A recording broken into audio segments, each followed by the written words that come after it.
Good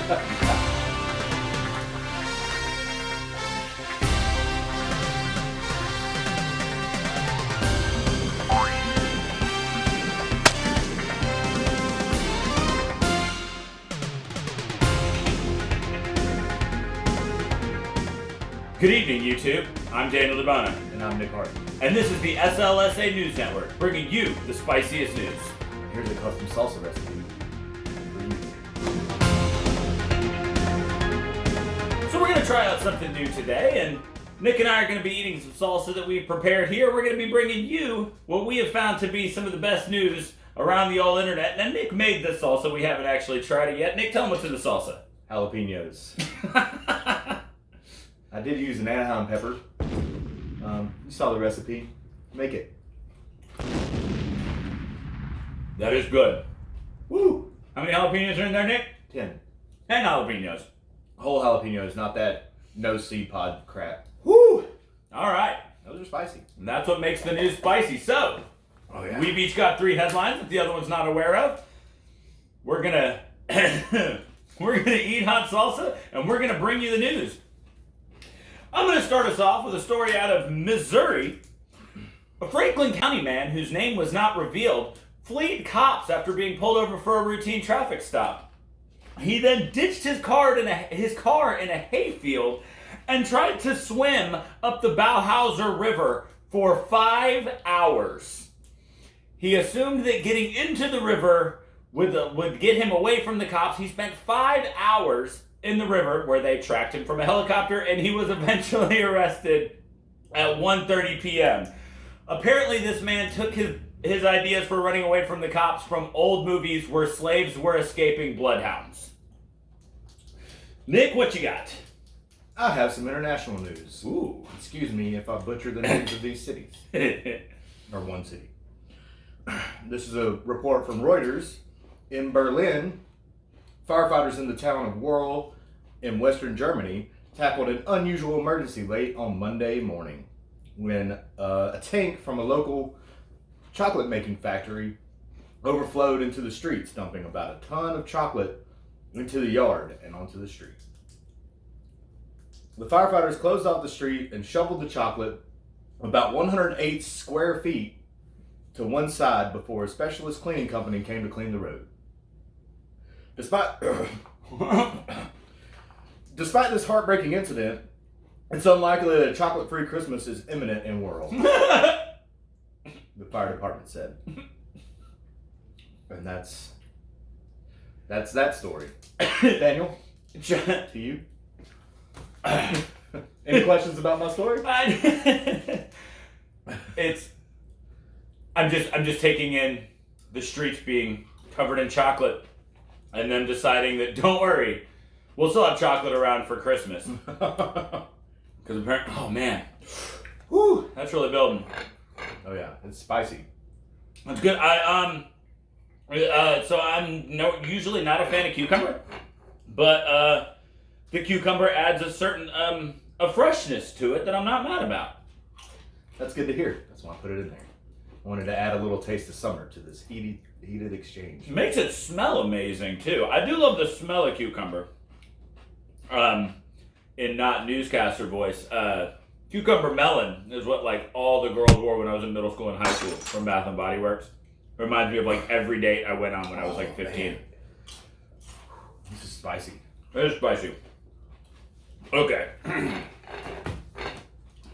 Back to the news.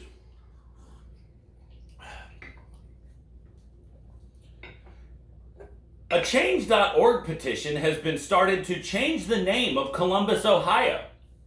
The town has already removed the statue of Christopher Columbus from their from their town square, and now people would like the name to be changed to Flavortown, Ohio, in honor of the great Guy Fieri, who is from Columbus, Ohio.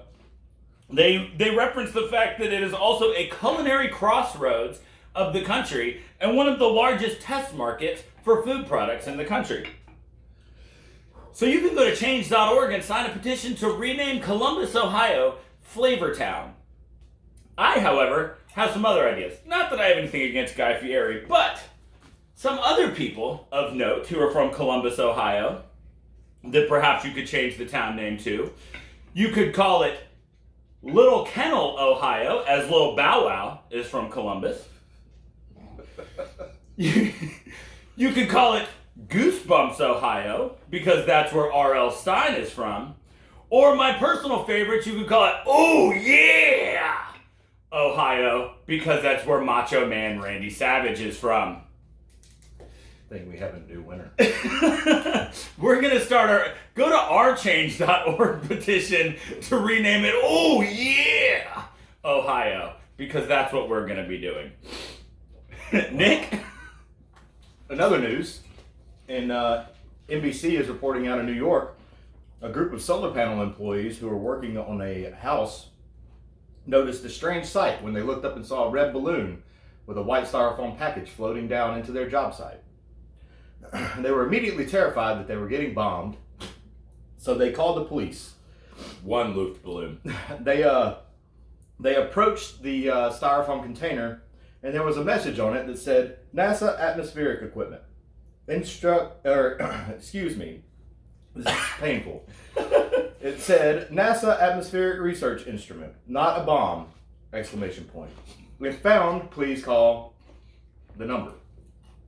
If this lands near the president, we at NASA wish him a great round of golf.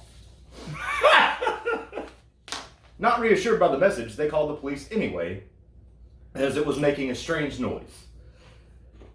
A recorded phone call is, there's a man, the man that made the call, excuse me. In the recording, he says, "We just had a package, I'm not making this up, parachute onto my site. It's a white styrofoam package, it's making a weird noise."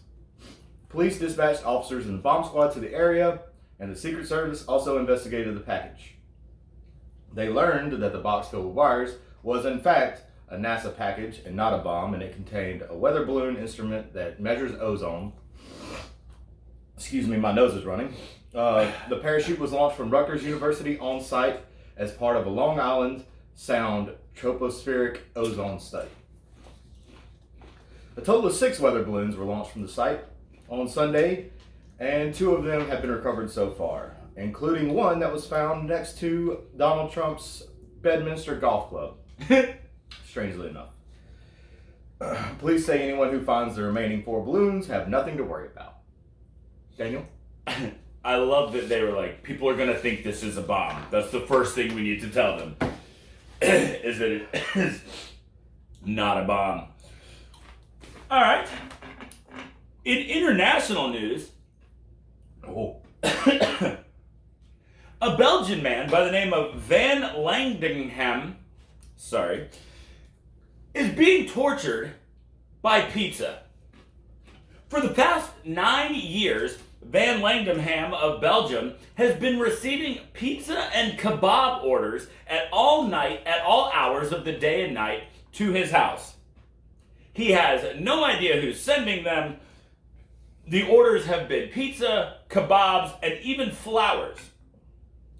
He says that it has stressed him out for 9 years now. He can't sleep, and the sound of scooters scares him because he's always worried that another delivery is on his way to his house. Mr. Landingham refuses the orders, so he has not had to pay for them, which is unfortunate for the local businesses filing them. But here's where it gets really weird. 17 miles away, he has a friend who has also been receiving the packages for 9 years. The police are baffled and have been for 9 years. They know about it, but have absolutely no idea where to go next. Mr. Landingham has been quoted as saying, "When I find out who has been having these things delivered to my house, it will not be their best day." I can't decide if this is a horribly lame prank or the best prank ever. It's definitely a delicious prank. I don't know why he's rejecting this food. Because he has to pay for it. Like, it's not paid for before it gets to him. So if he accepts it, he has to pay for it. So he refuses it.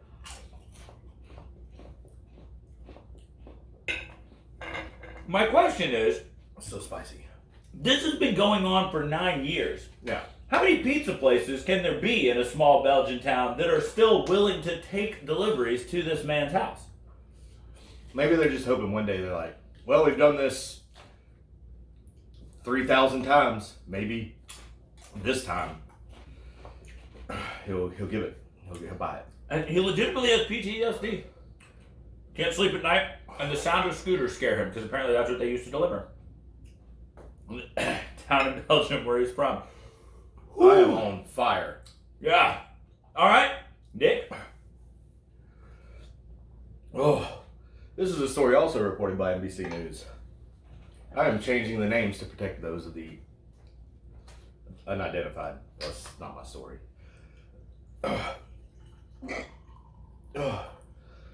Excuse me. On Tuesday, Jessica Walters was on a high-speed train that was racing down the tracks, her fiancé by her side, when some bad guys appeared, she said. Swear to God, if this is just the origin story of She-Hulk. There was only one way to protect her 2.4 carat diamond engagement ring. Swallow it. So that's what Evans did. I popped that sucker off, put it in my mouth, and swallowed it with a glass of water, Evans said in a Facebook post. Excuse me, Walters said in a Facebook post. Then she woke up. That's right, Miss Walters was asleep. Walters was relieved on Wednesday morning that the whole episode had just been a vivid, bizarre dream, she told Today. It was very James Bond. That's until she realized her engagement ring was no longer on her finger. She said on Facebook that she had Googled if adults often swallowed rings, and she found out that only children do it most of the time. Turns out she also does it in her sleep. The gastroenterologist promptly performed an upper endoscopy of her insides of her intestine. It's painful. And they found her ring inside of her body. So they needed to get it out. She was scared that she was going to die from the procedure and began to cry. Excuse me, my nose is running. She waited a long time for that darn engagement ring, and she was going to marry her fiance. Dang it. Miss Walters wrote on Facebook. I obviously edited it. She was much more upset. Doctors found the engagement ring in her intestines, just beyond her stomach, and removed it without issue on Thursday morning.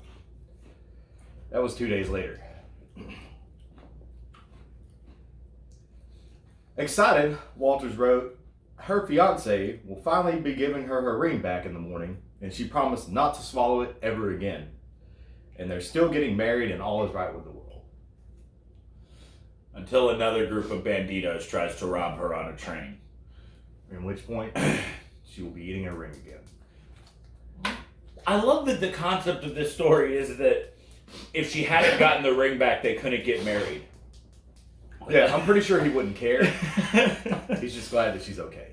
That is as if he is the loving fiance she claims she is. Right. Huh, man. Well, I am sweating. yeah, this is delicious.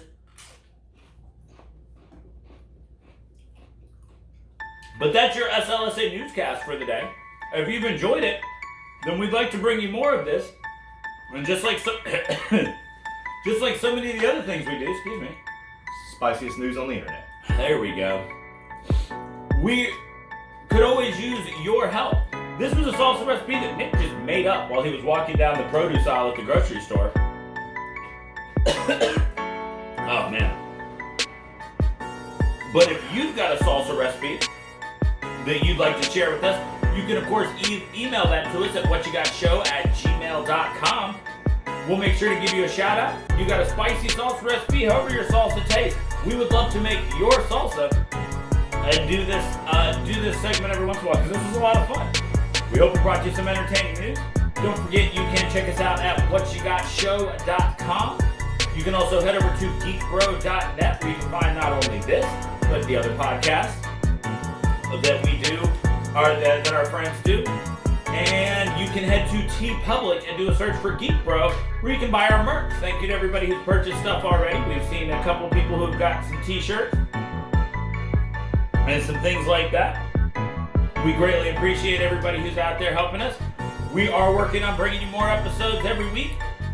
Make sure you share the video, subscribe if you hadn't, like, comment, do all of those traditional things that we're supposed to say.